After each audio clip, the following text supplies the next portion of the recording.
Football star Terrence Shannon Jr. has been suspended from all team activities. This comes after charges of rape in Douglas County, Kansas. Good evening, I'm Karina Rubio in for Brandon and Jennifer. The alleged incident happened in September while Shannon was traveling as a fan to watch the Illini football team. We turn to our WCIA3 sports team. Andy Olson is in studio.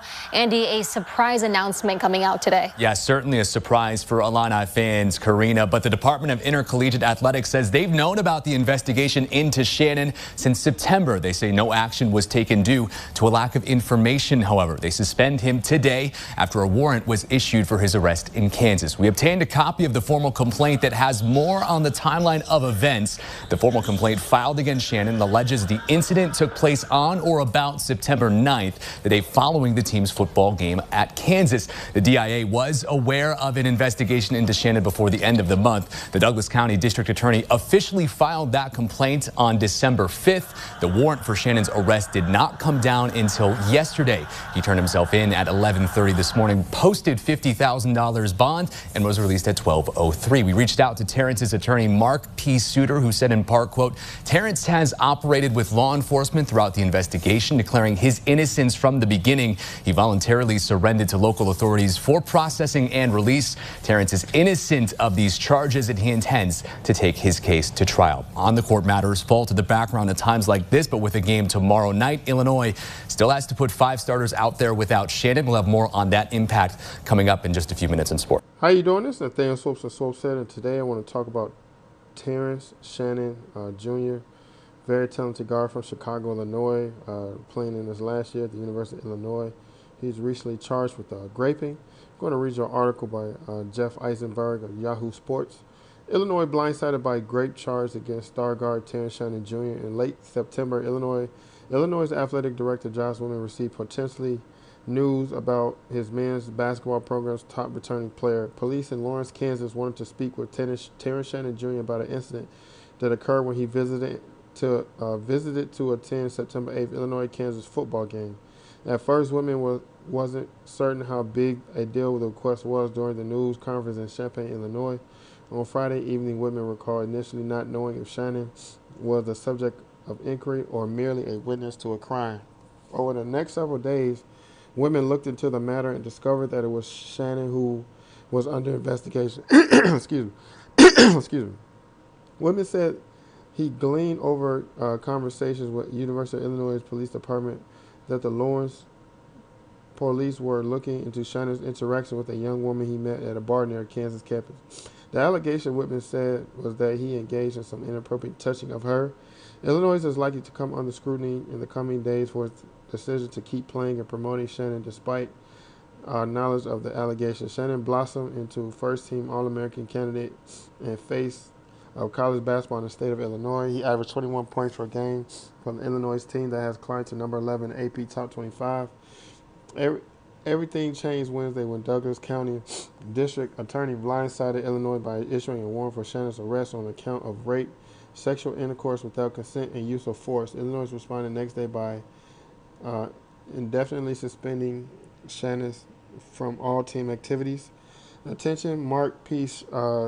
Sutter issued a statement Thursday on behalf of Shannon, declaring him innocent of these charges and vowing that he will take his case to trial. If convicted of rape, Shannon could face up to 54 years in prison. Illinois, it appears, was caught off guard, and not only by Shannon's arrest, but also by the severity of the charges.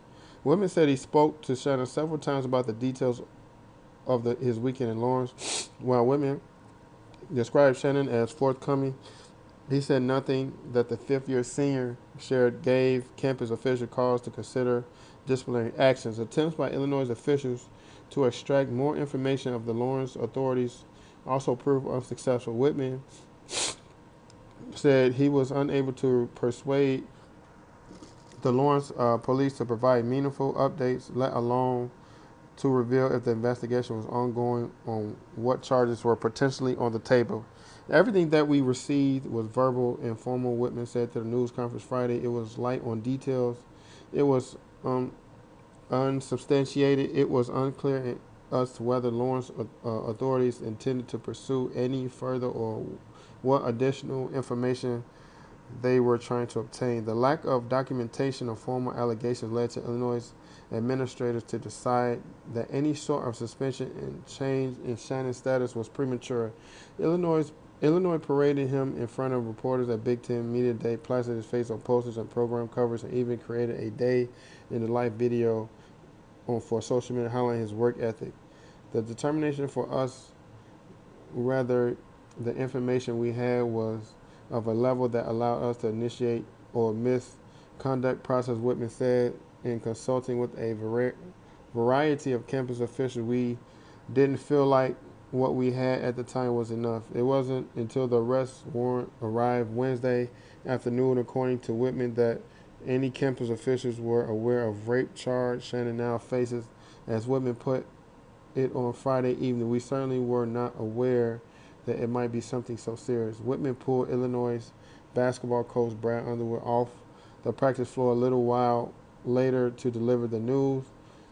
Then they informed Shannon of his immediate suspension and of need to travel to Lawrence to present himself to authorities. The loss of Shannon is a massive blow to Illinois' team that improved to 10-2 on Friday night with a 104-71 shellacking of Fairleigh Dickinson. Opposing coaches were touting the Illinois as a potential Final Four team as recently a week ago, but they'll miss Shannon's 40% three-point shooting ability to finish in transition. Until his legal case is resolved, Shannon's only potential path to playing for Illinois again is a three-person university conduct panel selected by Chancellor Robert Jones within 48 hours of the suspension. The panel must review the information available to the university and substantially make a decision whether to uphold Shannon's suspension, reduce it, or get rid of it altogether. Given the severity of the charge against Shannon, it is difficult to envision a panel reinstating the fifth-year senior before the legal process plays out. Was Illinois justified in playing him at all this season, consider what campus officials knew about the allegations he faced? Whitman acknowledged the challenging of striking an appropriate balance between providing an athlete due process and sending the message that sexual misconduct has no place on campus or any other. We've all enjoyed watching Terrence play this year. Whitman said, we've enjoyed seeing our team compete, but in moments like this, we have to understand that basketball must take a backseat. Again, this is very unfortunate. Terrence Shannon Jr., who I believe started at Texas Tech, and then I believe he started at DePaul, went to Texas Tech, and then transferred to Illinois. Like I said, he's a very good player at Lincoln Park, and just very happy to see him come and play for Illinois. He's been an amazing player, even come back for a fifth year instead of leaving for the NBA. And it's just very sad that he's going through this situation. There's so many athletes going through this situation. We had another young man who played at Oklahoma State. He had a chance to possibly be drafted and was hit with a raping charge by a young lady at Oklahoma State. And these raping charges really hurt athletes' futures and careers. As you see, he's been suspended. He may be suspended for the rest of the season, which hurts him to possibly be drafted, even to go overseas. Agents may decide not to take a chance on him to help him go overseas. And we see time and time again these allegations really hurting players. There's a situation with Josh Giddey as well, not with raping, but dating an underage. But he seems to be getting help from that young lady's parents. This situation, once we get more, we'll try to report more about it. But again, it's just sad. And the best thing, we always talk about how back in the day that players were married. You go to the NBA, you go to the NFL, get married, and that seems to be the safest way because there's so many women who are found in these cases. Not to say that they are lying, but there's so many that are lying that we don't know how to decipher the few. And I'm not saying that this doesn't happen where these athletes are doing this, but it can happen where there are a lot of athletes that just don't understand when a person says no, or because they may get so much freedom with other females at other universities, they may feel like they get these freedoms with these females at these universities, but it's not true. Athletes have to try their best to keep their composure. And I really just think that a lot of these athletes, the better you are as an athlete or the team you on, high-profile team, especially when you get paid this money, NIL money.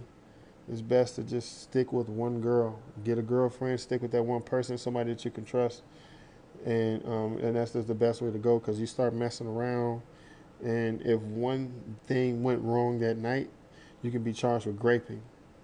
So again, I don't know exactly what went on that night, but hopefully, young lady is okay. Terrence Shannon Jr. can come out all right with his career. Hopefully, young lady can continue to live her life and mentally and physically be okay. But this is Nathaniel Swopes of Swope Set is signing out, and you all have a good one.